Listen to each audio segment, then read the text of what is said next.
സാധാരണക്കാരുടെ ജീവിതങ്ങളെ അസാധാരണ മിഴിവോടെ അവതരിപ്പിച്ച തിരക്കഥാകൃത്തും നടനും സംവിധായകനുമായ ശ്രീനിവാസൻ ഓർമ്മയായി.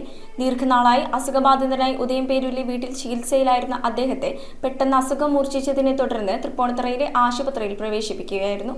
ഒരിക്കലും മരിക്കാത്ത ഓർമ്മകൾ ബാക്കിയാക്കി പോകുന്ന ശ്രീനിവാസൻ എന്ന മഹാപ്രതിഭയ്ക്ക് മുന്നിൽ മെട്രോ 7 ന്യൂസിന്റെ പ്രണാമം. മലയാള സിനിമയുടെ ജനകീയ ശബ്ദവും നടനും സംവിധായകനും തിരക്കഥാകൃത്തുമായ ശ്രീനിവാസൻ ഓർമ്മയായി. അരനൂറ്റാണ്ടിലധികം സിനിമകളിൽ അഭിനയിച്ച ശ്രീനിവാസൻ മലയാള സിനിമയിലെ ഹാസ്യത്തിന് സാമൂഹിക ബോധത്തിന്റെ നിറം പകർന്ന അപൂർവ പ്രതിഭയായിരുന്നു. സന്ദേശം, ചിന്താവിഷ്ടയായ ശ്യാമള, വടക്ക് നോക്കിയന്ത്രം, പട്ടണപ്രവേശം തുടങ്ങി അനേകം ശ്രദ്ധേയ ചിത്രങ്ങളിലൂടെ അദ്ദേഹം പ്രേക്ഷകരുടെ മനസ്സിൽ പ്രത്യേക സ്ഥാനം നേടി. അനവധി സിനിമകൾക്ക് തിരക്കഥ രചിക്കുകയും നിരവധി സിനിമകൾ സംവിധാനം ചെയ്യുകയും ചെയ്ത അദ്ദേഹം അഭിനയത്തിലും രചനയിലും ഒരുപോലെ തന്റേതായ ശൈലി കൊണ്ടുവന്നു. ദീർഘനാളായി അസുഖബാധിതനായി ഉദയംപേരൂരിലെ വീട്ടിൽ ചികിത്സയിലിരിക്കെ ആരോഗ്യനില ഗുരുതരമായതിനെ തുടർന്ന് തൃപ്പൂണിത്തുറയിലെ ആശുപത്രിയിൽ പ്രവേശിപ്പിച്ചെങ്കിലും ഇന്നു പുലർച്ചെ മരണം സ്ഥിരീകരിക്കുകയായിരുന്നു. മലയാള സിനിമയ്ക്ക് തീരാനഷ്ടമായാണ് ശ്രീനിവാസന്റെ വിയോഗം. News desk metro 7.